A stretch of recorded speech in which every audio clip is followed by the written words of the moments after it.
consciousness manifests itself in what it calls the dark waters of potential in the form of spirals. In that angular rotation of the spirals, everything within that consciousness dynamic has to be created in that order. So all things that solidify around a center. And it solidifies according to the yin and the yang perspectives. One aspect has to be a yang, the other aspect has to be a yin. And since everything is spiraling in a spiral around a spiral, then it stands to reason that all things were created around a center. The center does not necessarily have to be a stick with something running around it.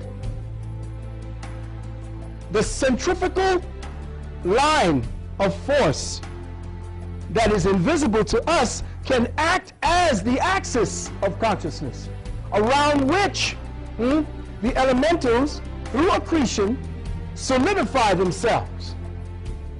That's how gravity takes place. The Earth itself has a centrifugal or center of reference around which the matter that we see has accrued. Depictions of this have been shown around the world constantly and is buried in the Vatican.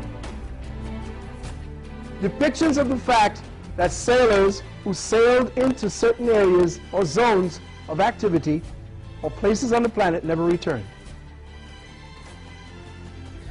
This is an actual depiction of the world as brought back by ancient mariners, and as a result,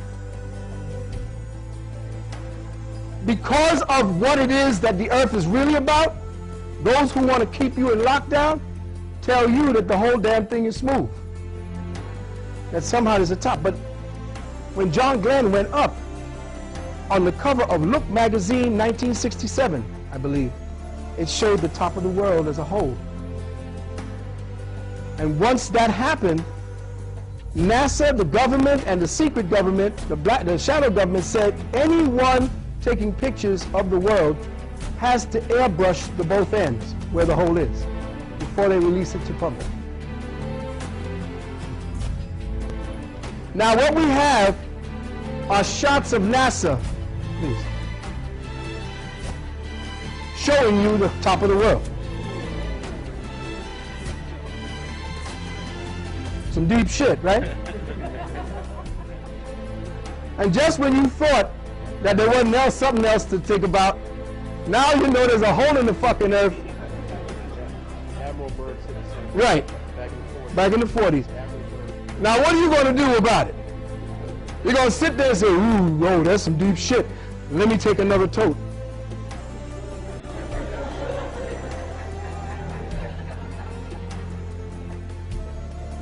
Here's what they try to tell you is the Arctica and Antarctica. The Arctic and the Antarctica. But they never tell you what's going on. And as Maurice said, Admiral Byrd said that. In fact, he flew over what was called the North Pole, and as he was flying, he went down because he thought he saw something to a low trajectory and height, and began skimming at the top of the trees. And he said, well, wait a minute, where are we, over Greenland? He said, well, wait a minute, Greenland don't have palm trees and these different kind of fauna. It don't make no sense. Where are we? He was flying inside the planet. Started to call back, and all of the communication, this is in his log, which the government confiscated. Started to call back to ask, where am I, where are my bearings, and all of the communication shut down. As he flew, he documented, and I read it, he said he saw animals that he thought were extinct. And only because his plane was running out of gas did he not either land or keep going. And he was flying, he said, for at least 500 miles before he turned around and flew back out. When he returned, the government said, Okay, that's it. Thank you. And tried to assassinate him.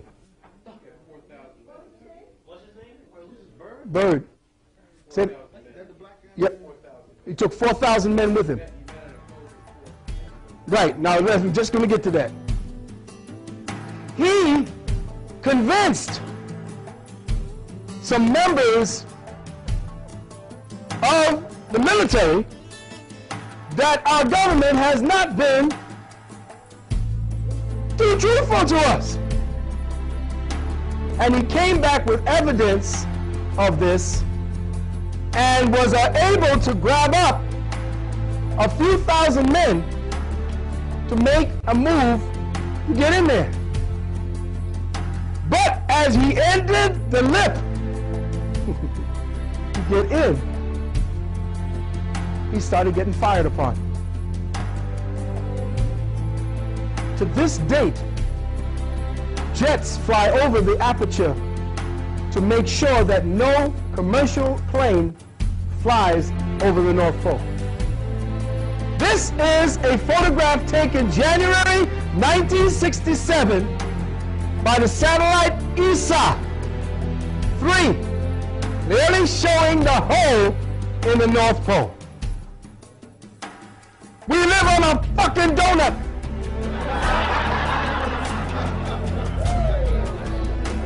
Maybe why Dunkin' Donuts is so damn popular.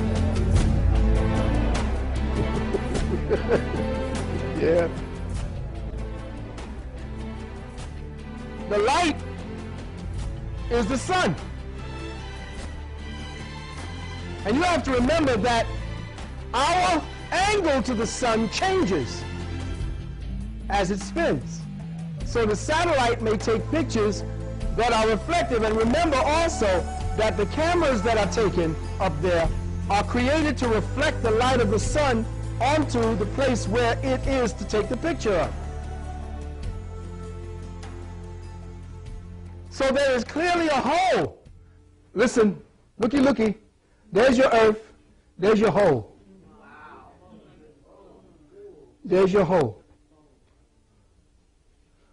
There's your hole. Now, get ready.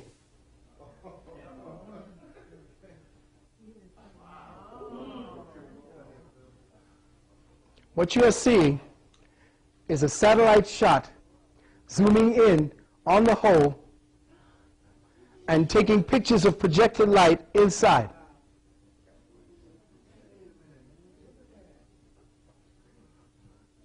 What are you looking at? Right here. No, you're looking at green. Mountains, vegetation. You don't understand? It means that the earth has life, not only living on the outside or borders of it, but the inside borders. And that whatever that energy is that travels from the top of the North Pole out to the bottom of the Antarctica, there is a centrifugal and countercentrifugal force that is also creating gravity on the inside as well as on the outside.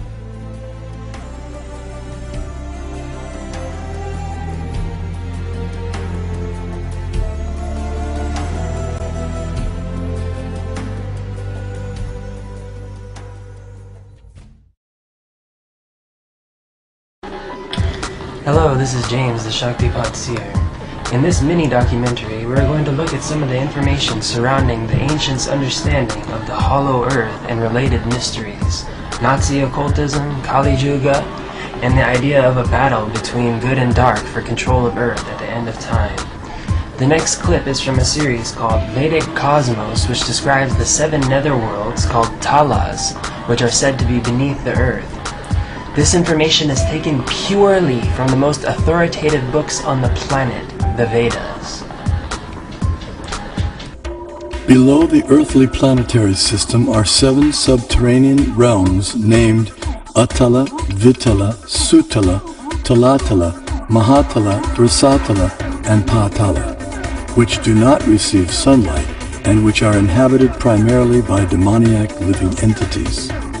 To reach the first one must go 80,000 miles downward through underground tunnels. At successive depths of 80,000 miles are the remaining 6 netherworlds, all of which are fully developed underground civilizations.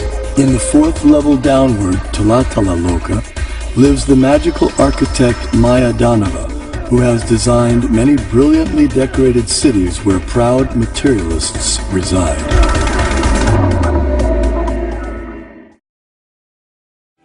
According to the Vedas, there is 14 planetary spheres, 7 of which are hellish spheres, and 7 of which are heavenly spheres. Our Earth is situated as the lowest of the higher spheres, situated directly in between the Lokas and the Talas. These Talas or netherworlds or hells receive sinful souls as well as offered dwelling places for various assortments of ghosts, demons, and other negative entities. Mayadanava, the architect, is responsible for building the city called Tripura, and in the Ramayana the type of demons who come from Tripura are called Tripurashura. In the Bhavishaya Purana it is stated by Lord Shiva, "O King Dhajaraja, you should go to the place called Nayakakshvara, that land is called Vihika and now is being contaminated by the Mlekas. In that terrible country there no longer exists Dharma. There was a mystic demon named Tripurashura, whom I have already burnt to ashes. He has come again by the order of Bali. He has no origin but he achieved a benediction from me. His name is Muhammad and his deeds are like that of a ghost. Therefore, O King, you should not go to this land of the evil ghost. By my mercy your intelligence will be purified." Hearing this, the king came back to his country and Muhammad came with him to the bank of the river Sindhu. He was expert in expanding illusion, so he said to the king very pleasingly, "O great king, your God has become my servant. Just see, as he eats my remnants, so I will